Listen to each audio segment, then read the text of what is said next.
A paz do Senhor Jesus, estamos iniciando mais um Instantes Finais, a sua aula de profecia e de escatologia bíblica no seu lar. E eu quero mais uma vez agradecer por sua audiência, a você que acompanha a nossa programação e você que não perde um só Instantes Finais.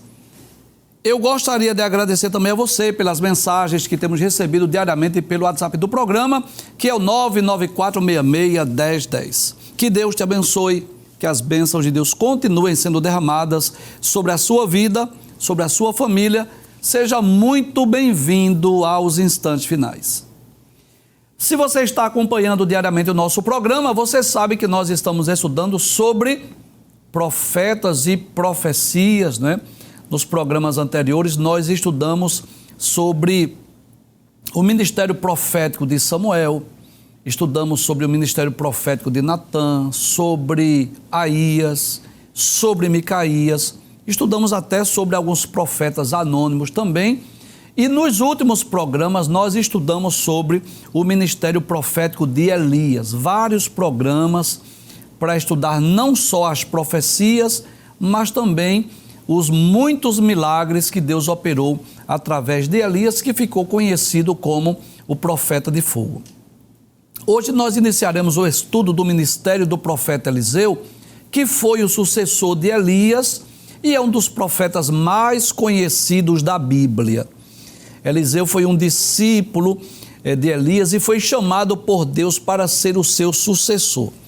Eu quero já ler alguns versículos, se você estiver com a sua Bíblia aberta, lá no primeiro livro dos Reis, capítulo de número 19, nós vimos que naquela ocasião, quando Elias estava fugindo de Jezabel, que o Senhor falou com ele. Observe o que diz o primeiro livro dos Reis, capítulo 19, versículo 15. Versículos 15 e versículo 16. E o Senhor lhe disse: vai, volta pelo teu caminho para o deserto de Damasco, vem e unge a Azael rei sobre a Síria, também a Jeú, filho de Ninsi, ungirás rei de Israel, e também Eliseu, filho de Safate, de Abel-Meolá, ungirás profeta em seu lugar.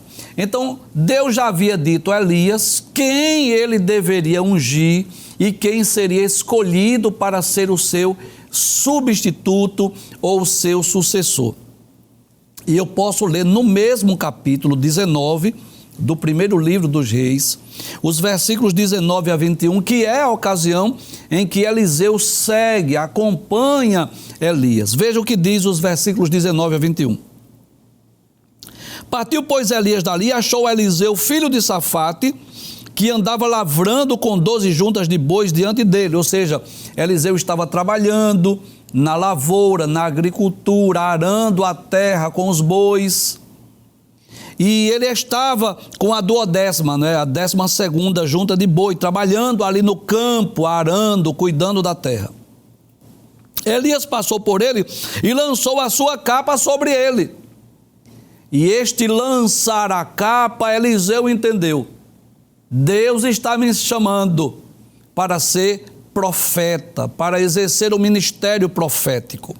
Então deixou ele os bois e correu após Elias e disse: deixa-me beijar a meu pai e a minha mãe, como quem diz: deixa eu me despedir dos meus pais, e então te seguirei. E ele disse: vai e volta, porque te tenho eu feito, né? Vai e volte, se despeça e venha rápido. Voltou, pois, de detrás dele, tomou uma junta de bois e os matou, e com os aparelhos dos bois cozeu as carnes e as deu ao povo e comeram. Então se levantou e seguiu Elias e o servia. Então eu posso dizer que Eliseu, antes de ser chamado por Elias, ele foi escolhido por Deus. Deus o chamou para o ministério profético, e nós já dissemos em outros programas que para ser sacerdote bastava nascer de uma família sacerdotal, bastava ser da família de Arão, da tribo de Levi. Para ser profeta, não. Deus escolheu profetas das mais diversas tribos de Israel. a maioria deles foram usados para profetizar para Israel e outros foram levantados para profetizar para nações estrangeiras. E nós vamos ver nesse texto, né, do primeiro livro dos Reis, capítulo 19, tanto a ocasião em que Deus diz a Elias que ele deveria ungir a Eliseu como seu sucessor, quanto a ocasião em que Eliseu deixa as juntas dos bois, vai se despedir dos seus pais e passa então a seguir Elias para exercer o ministério profético. Então, diante desse texto que lemos, né, nós já podemos extrair aqui 3 grandes lições. Primeira lição que nós podemos aprender é que é Deus quem escolhe pessoas para fazer a sua obra. Lendo o Antigo Testamento, nós vamos perceber isso. Era Deus que chamava, né? Juízes, reis, profetas, sacerdotes. No Novo Testamento não é diferente, né? Nós vamos ver Jesus chamando os apóstolos. Então, em Efésios capítulo 4, versículo 11, né, diz isso, que ele mesmo deu uns para apóstolos, outros para profetas, outros para evangelistas, outros para pastores e doutores. Então é Deus quem chama pessoas para fazer a sua obra. Nós vamos ver isso muito claro no chamado de Eliseu para ser o substituto de Elias. A segunda lição que nós aprendemos é que Deus chama pessoas ocupadas para trabalhar na sua obra. Nós encontramos diversos exemplos da Bíblia. Moisés, quando foi chamado, onde estava? Por trás das ovelhas, do deserto, cuidando das ovelhas do seu sogro. Davi, onde estava? Cuidando das ovelhas do seu pai. Nós vamos ver, por exemplo, Samuel, que foi criado ali junto com Eli, estava no templo servindo ao Senhor. 3 apóstolos, né? Não, 3 não, 4, Pedro, André, Tiago e João, que eram pescadores, que estavam lavando as redes, consertando as redes. Mateus, que estava lá na alfândega, lá na coletoria. Então Deus chamou pessoas que já estavam ocupadas para trabalhar na sua obra, para um trabalho ainda maior, ainda mais especial. Por exemplo, Moisés, que estava cuidando das ovelhas do seu sogro, foi chamado para libertar o povo que estava lá no Egito. Davi, que estava cuidando das ovelhas do seu pai, foi chamado para ser rei. Samuel foi chamado para ser juiz, profeta e sacerdote. Só não foi rei, mas esses 3 ministérios Samuel exerceu. Mateus foi chamado para ser apóstolo e escritor do Novo Testamento. Pedro, André, Tiago e João foram chamados também para serem apóstolos e alguns para serem também escritores, como Pedro, Tiago e João foram escritores de livros do Novo Testamento. Todos estes estavam ocupados nas suas atividades e foram chamados, vocacionados e comissionados para fazer um trabalho mais excelente para Deus. Mas uma lição muito importante que nós aprendemos, dando início ao estudo do ministério de Eliseu, é que antes de Eliseu ser profeta, ele aprendeu a ser servo. Ele aprendeu a servir a Deus e a Elias. Isso está muito claro. Inclusive, nós vamos ler esse texto hoje, mas eu quero já antecipar nessa aula introdutória, no segundo livro dos Reis, capítulo 3, versículo de número 11, que diz assim: E disse Josafá: Não há aqui algum profeta do Senhor, para que consultemos ao Senhor por ele? Então respondeu um dos servos do rei de Israel e disse: Aqui está Eliseu, filho de Safate, que deitava água sobre as mãos de Elias. Que coisa interessante, né? Antes de Eliseu ser profeta, aprendeu a ser servo, aprendeu a servir, aprendeu a deitar as águas sobre as mãos de Elias. O que significa isso, professor? Quando Elias ia lavar as mãos, ele deitava a água. Ele estava aprendendo com Elias, desculpe. Isso é uma grande lição para nós, né? Nós vivemos uma época em que muitas pessoas estão em busca de títulos, de posições, em que muitas pessoas querem exercer posições influentes na sociedade, eu diria até mesmo na igreja, mas não querem servir, não querem aprender a ser servo. Existem pessoas que querem o título, querem o cargo, querem a função, querem a posição, quer nome, quer destaque, quer honra, mas não quer servir. E se não aprender a servir para Deus, não serve. Os grandes homens de Deus, vejam, de onde eles vieram? De uma posição simples. Onde estava Moisés? Eu já falei sobre isso. Moisés estava no deserto, por trás do deserto, cuidando das ovelhas que nem dele era. Onde estava Davi? Cuidando das ovelhas que era do seu pai. Na ocasião que Samuel mandou buscá-lo para que ele fosse ungido como rei. Onde estava Saul? Procurando as jumentas do seu pai. Deus está à procura de pessoas que queiram servir, fazer a vontade de Deus.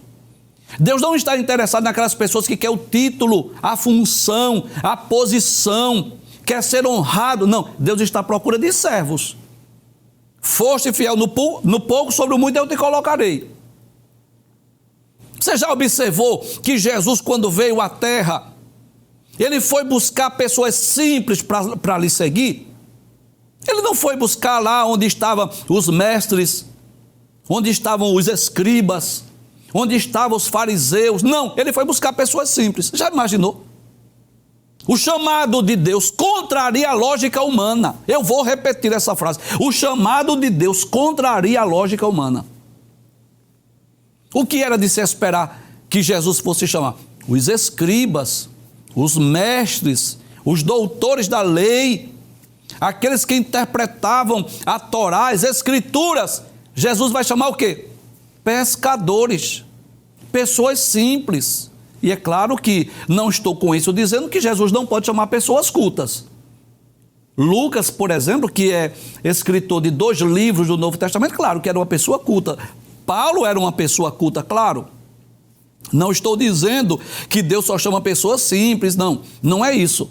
Mas Deus está à procura de pessoas que tenham um coração de servo, que queiram servir, que não esteja interessada no título, na posição, no cargo, na função. Não. Deus está à procura de pessoas que queiram servir, independente do título, independente da posição. Eu vou dizer algo aqui que Deus fará você lembrar no dia do julgamento do tribunal de Cristo. Deus vai fazer você lembrar disso. No tribunal de Cristo, quando a igreja for arrebatada, que nós recebemos o nosso galardão, haverá muita surpresa. Guarde esta palavra, muita surpresa. Não acredito que naquele dia vai haver frustração, decepção. Eu não acredito. Eu, particularmente, não acredito nisso. Nós estaremos já numa dimensão superior, corpos gloriosos, incorruptíveis, não teremos mais a natureza caída ou pecaminosa. Então, decepção, frustração, não creio. Mas acredito que haverá muita surpresa. E você vai ver naquele dia, pode anotar o que eu estou dizendo, pessoas simples, que vão serem mais honradas, receberem galardões maiores do que pessoas graduadas. Falo por parábolas. Quero usar a ética aqui. Eu vou usar a ética e vou falar por parábolas. Não vou falar sobre títulos, não. Mas pessoas que aqui na terra exercerão funções mais simples, que talvez não tiveram títulos, não exerceram cargos, funções elevadas, tanto na igreja como na sociedade, estou me referindo, que chega lá vão ser mais honradas. Por quê? Porque Deus está à procura de pessoas que queiram servir. E nós vamos aprender isso com Eliseu, o desejo de servir a Deus. Mas vamos falar a partir de hoje, eu não vou falar tudo sobre Eliseu, claro, nós vamos dedicar vários programas, mas são algumas lições, né?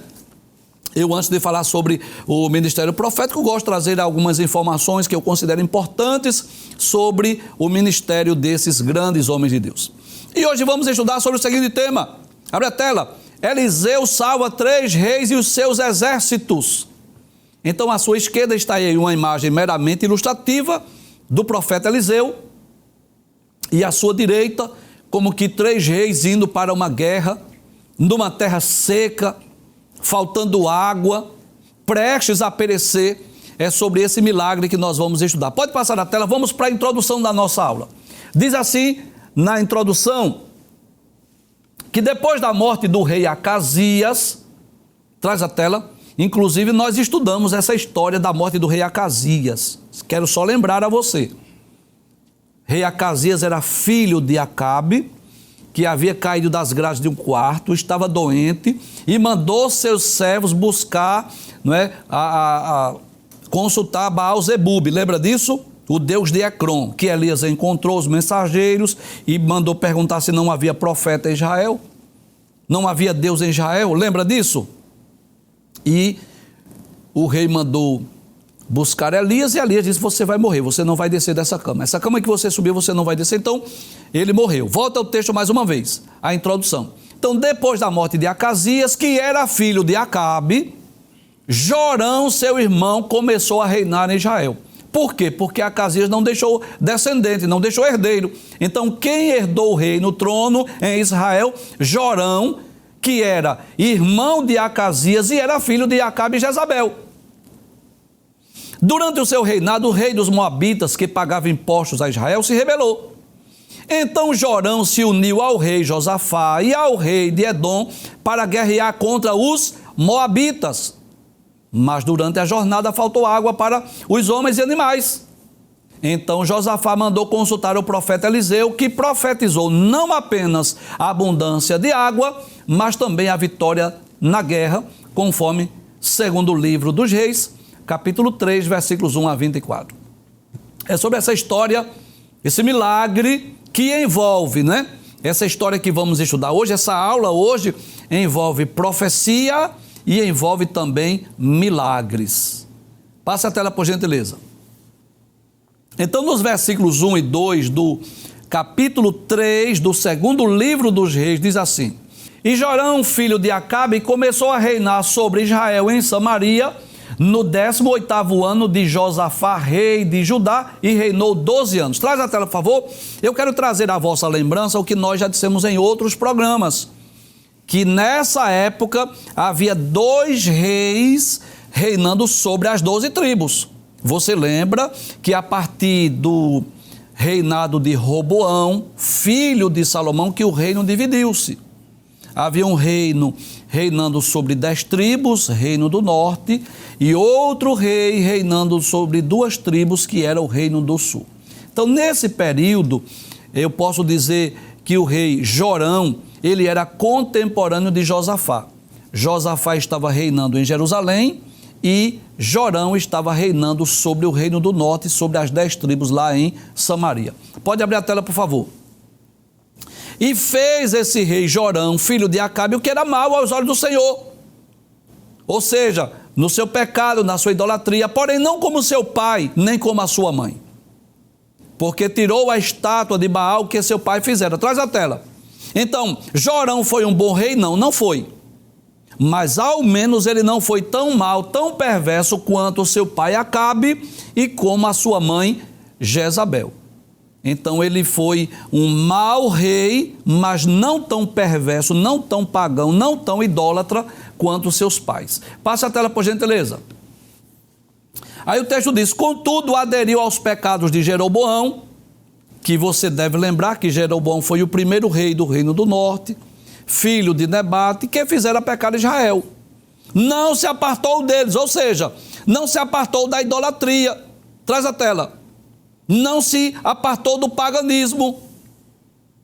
E eu já disse aqui em outros programas, o que é de se esperar de uma nação cujo rei é mau, perverso? Vai esperar o quê? Bênção, vitória, prosperidade? Claro que não.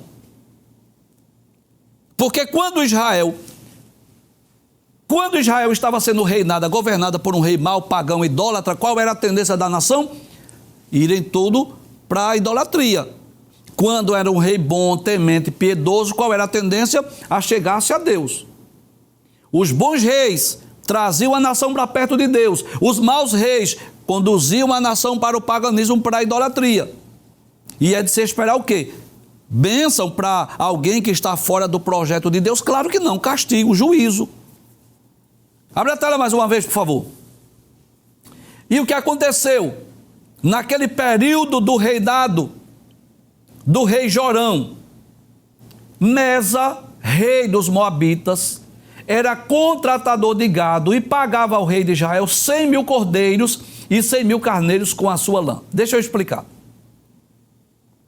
Nos tempos bíblicos, houve ocasiões em que Israel pagou tributo a outras nações e houve épocas em que outras nações pagaram tributos a Israel. Geralmente ocorria assim: aquela nação mais forte, mais poderosa, dominava sobre outra nação e, para que não invadisse, não destruísse, não castigasse, aí exigia impostos, tributos. Aí aquela nação mais frágil pagava impostos, pagava tributos, seja prata, seja ouro, seja animais. Então, houve períodos em que Israel foi dominado, pagou tributos a outras nações. Mas houve períodos em que outras nações estavam pagando tributo a Israel. Como nesse caso, um rei chamado Mesa, que era o rei dos Moabitas, que durante o reinado de Acabe estava pagando impostos, pagando tributos em animais. Volta a tela mais uma vez. Quanto ele pagava? 100.000 cordeiros e 100.000 carneiros de sua lã. Anualmente era o tributo pagado por Mesa, rei dos Moabitas. Passa a tela, por favor. Sucedeu, porém, que morrendo Acabe, se revoltou o rei dos Moabitas contra o rei de Israel. Como quem diz assim: eu não vou mais pagar impostos. Traz a tela. Eu não vou mais pagar tributo, não. Acabe morreu, eu havia feito um acordo com ele, mas já que ele morreu, não vou mais pagar impostos, tributos. Se rebelou, simples assim. Abre a tela mais uma vez. Aí diz assim: por isso Jorão, ao mesmo tempo, saiu de Samaria e fez revista a todo Israel. Como que diz assim: ele não quer pagar impostos, não? Nós vamos invadi-los. Nós vamos guerrear. Nós vamos destruir essa nação. Já que ele se rebelou, já que ele não quer pagar impostos, nós vamos lá guerrear contra eles. Aí passou em revista o seu exército, viu a grandeza, a quantidade de soldados, de armas. Abre a tela, por gentileza. Pode passar o texto. E foi e enviou a Josafá, rei de Judá, dizendo, nessa época havia uma aliança entre o reino do norte e o reino do sul. Ele manda consultar o rei Josafá, dizendo assim: o rei dos Moabitas se revoltou contra mim. Irás tu comigo à guerra contra os Moabitas? E disse ele: subirei e eu serei como tu, o meu povo como o teu povo e os meus cavalos como os teus cavalos. Traz a tela. Josafá, ele foi um dos bons reis de Judá, mas ele fez aliança com Israel. Ele foi à guerra contra a Síria junto com Acabe e agora estava entrando numa guerra contra os Moabitas junto com o rei Jorão. Detalhes, nós vamos perceber aí que Josafá repete o que ele havia dito a Acabe em outra ocasião, que o seu exército, os seus cavalos, era como se fosse de Israel. Então, estava se reunindo ali 3 reis, 3 nações, uma coligação, uma união de reis, para quê? Para guerrear contra os Moabitas. O rei de Israel, Jorão, Josafá, rei de Judá, e se reuniu também com outro povo, com outra nação, que foram os amonitas. Passa o texto, por favor. Aí ele disse: por que caminho subiremos? Qual é o caminho que nós vamos subir, que nós iremos? Aí ele disse assim: pelo caminho do deserto de Edom. E partiu quem? O rei de Israel, Jorão, o rei de Judá, que era Josafá, e o rei de Edom, o rei dos edomitas. E andaram rodeando com uma marcha de 7 dias, e o exército e o gado que os seguia não tinha água. Aí eu vou fazer aqui algumas perguntas. Em alguma ocasião, Jorão ou Josafá perguntaram a Deus? Em algum momento eles consultaram algum profeta do Senhor para saber se era a vontade de Deus, se era o tempo de ir à guerra, de ir à peleja? Você sabe disso, nós já falamos sobre isso aqui, que era comum os reis, antes de ir à guerra, fazer o quê? Consultar ao Senhor. Vamos consultar o profeta? Ora, Elias já tinha sido levado ao céu, mas Eliseu já estava na terra. Eliseu já estava exercendo o seu ministério.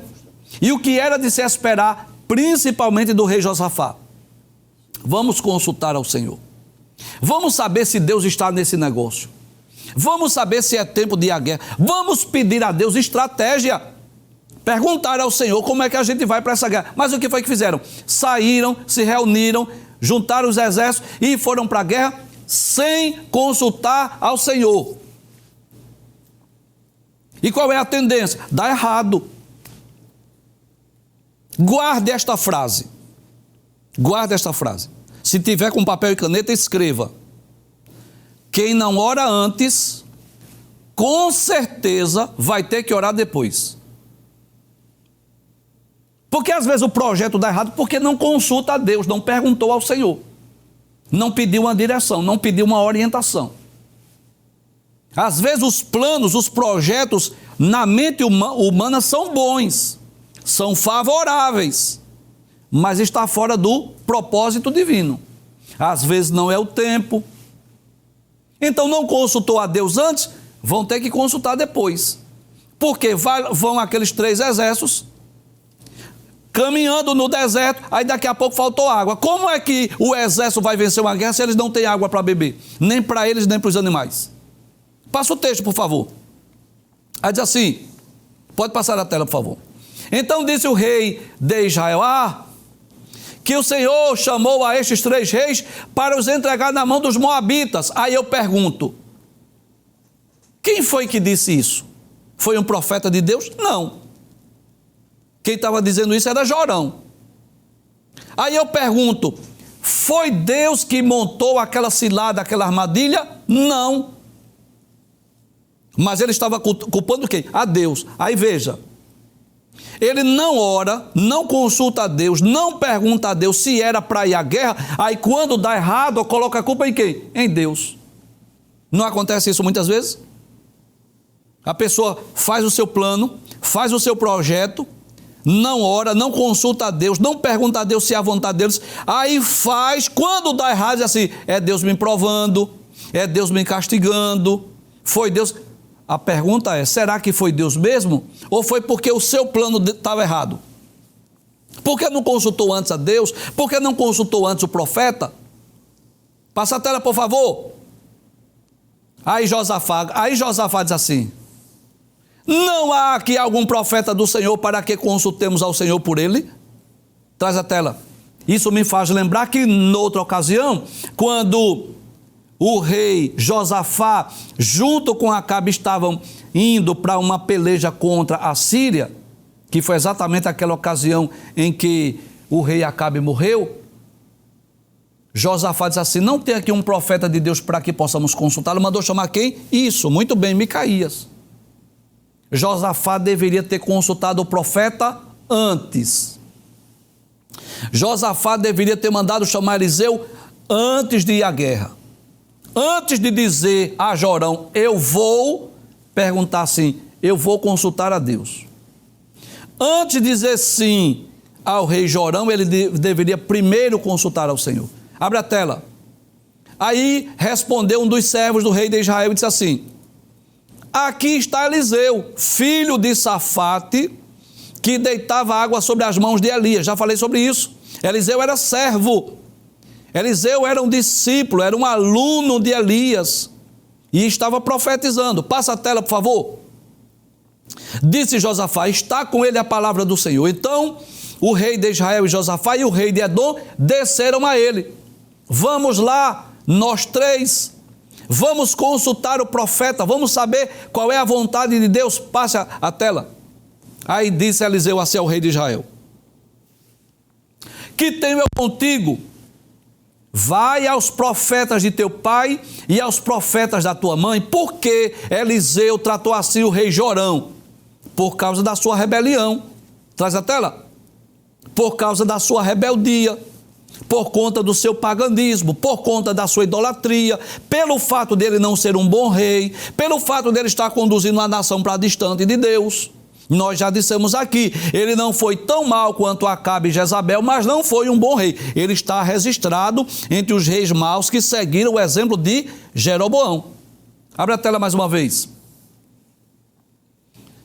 Porém o rei de Israel lhe disse assim, não, porque o Senhor chamou estes 3 reis para os entregar nas mãos dos moabitas. Veja, mais uma vez ele estava culpando a Deus pelos seus erros, pelas suas falhas, pelos seus projetos. E eu posso dizer isso sem medo de errar. Não culpe a Deus por algo que Deus não foi consultado. Primeiro, você tem um projeto, você tem um plano, você está pensando em fazer uma viagem, ou mudar de emprego, não sei. Consulte a Deus, vá orar, peça a Deus uma direção, uma orientação. Não vá se atrever a fazer as coisas sem consultar a Deus e depois, além de não consultar a Deus, agora estava colocando a culpa em Deus por um projeto que deu errado. Volta a tela mais uma vez. Mas Eliseu, pode passar a tela, por favor. Aí disse Eliseu: vive o Senhor dos exércitos, em cuja presença estou, que se eu não respeitasse a presença de Josafá, rei de Judá, não olharia para ti nem te veria. Como quem diz assim: olha, Jorão, eu vou responder, eu vou falar aqui por causa de Josafá. Porque se não fosse a presença de Josafá aqui, ele nem para você olharia. Porque ele não merecia que Deus falasse com ele, que Deus desse aquela direção. Passa a tela, por favor. Ora, pois, trazei-me um tangedor. Como que diz assim? Traga um tocador aí, um instrumentista. E sucedeu que tangendo o tangedor, ou seja, quando o tocador estava tocando ali a sua harpa, possivelmente, veio sobre ele a mão do Senhor e disse: assim diz o Senhor, fazei neste vale muitas covas. Pode passar o texto, por favor? Fazei nesse vale muitas covas, porque assim diz o Senhor, não vereis vento e não vereis chuva, todavia este vale se encherá de tanta água, que bebereis vós e o vosso gado e os vossos animais. Como que diz assim? Deus vai mandar água, Deus vai mandar fartura, Deus vai mandar abundância. Que coisa interessante. Traz a tela. Era de se esperar que as águas viessem através das chuvas, não é? Que houvesse uma chuva torrencial, para que eles acumulassem as águas, mas Deus diz ao profeta que eles fizessem covas, que eles começassem a cavar a terra. Como que ele diz assim? Deus vai mandar água. Esse deserto vai se encher de água, que vai dar para você beber água e também os seus animais. E Deus ainda promete que eles iriam vencer a guerra. Abre a tela mais uma vez, veja o que o texto diz. E ainda, pode abrir a tela, por favor. Isto é pouco aos olhos do Senhor. Olha, manda água, ainda é pouco. Deus vai fazer mais. Também entregará ele os moabitas nas vossas mãos. Traz a tela. Então Eliseu é usado por Deus não só para profetizar a abundância de águas, que Deus iria fazer com que derramasse muitas águas naquelas covas.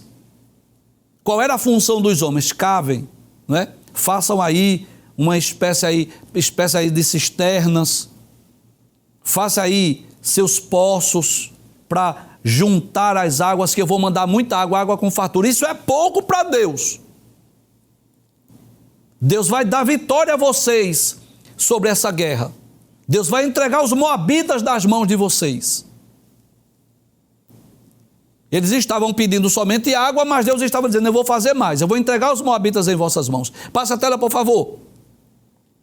Aí diz: e ferireis todas as cidades fortes, e todas as cidades escolhidas, e todas as boas árvores cortareis, e tapareis todas as fontes de água, e danificareis com pedra todos os bons campos.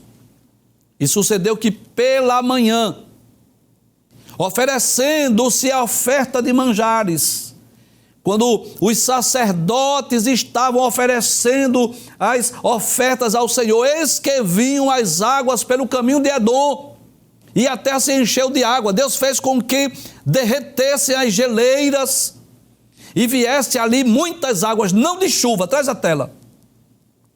Porque Deus age de forma que nós não esperamos. Nem sempre a bênção, a vitória vem pelos meios convencionais. Que coisa interessante. Eles poderiam cavar o solo e encontrar água lá embaixo, sim ou não? Sim, mas Deus disse: não, não é por aí que eu quero mandar água. Eles poderiam fazer as covas, os poços, e Deus mandar chuva bem forte para encher. Não poderia? Sim, mas Deus disse, não, eu não quero também mandar através da chuva. Eu vou fazer com que as geleiras se derretam e venham as águas e cheguem aqui para encher esses poços d'água. Deus disse através de Eliseu e Deus fez. Volta o texto mais uma vez. E sucedeu que pela manhã, oferecendo-se a oferta de manjares, eis que viam as águas pelo caminho de Edom e a terra se encheu de água. Pode passar o texto, por favor.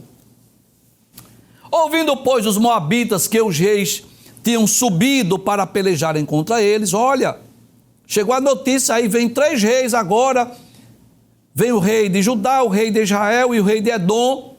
Que foi que fizeram?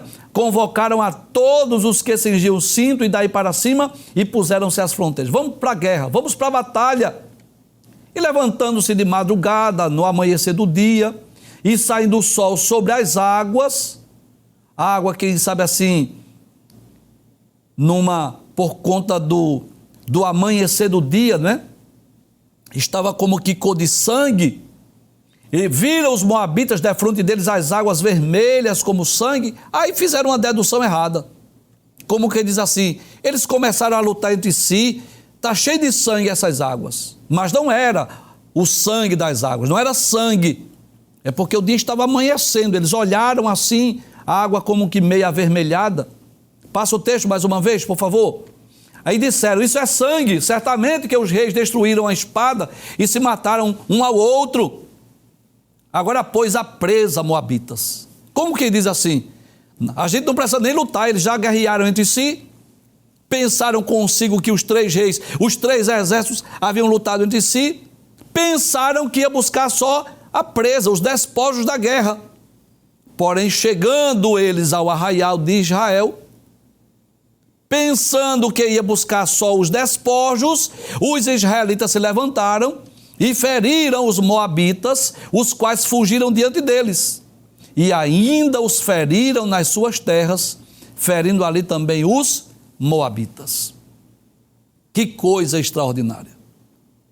Deus se utiliza do profeta Eliseu para dizer assim, vou mandar água, e para dizer, eu vou entregar os moabitas em vossas mãos. A misericórdia de Deus não foi consultado antes, mas quando foi consultado por causa de Josafá, Deus reverteu a situação. O que era de se esperar daqueles 3 exércitos? Que morressem por falta de água, que ficassem fragilizados no deserto, que fossem destruídos pelos moabitas. Mas Deus o que é que faz? Deus reverte a situação. Deus muda o quadro. Deus muda o cenário. Deus é especialista em mudar a situação. Talvez você esteja se sentindo hoje como o rei Jorão, como o rei Josafá. Talvez você esteja dizendo, é o fim da minha vida, eu vou perecer, eu vou morrer. Mas eu quero te dizer que Deus tem saída, que Deus tem solução, que Deus tem resposta. Consulta a Deus, busque a Deus, ore a Deus. Deus é poderoso para fazer milagres, coisas extraordinárias. Para mandar chuva, mandar água, para suprir necessidades, para prover o necessário.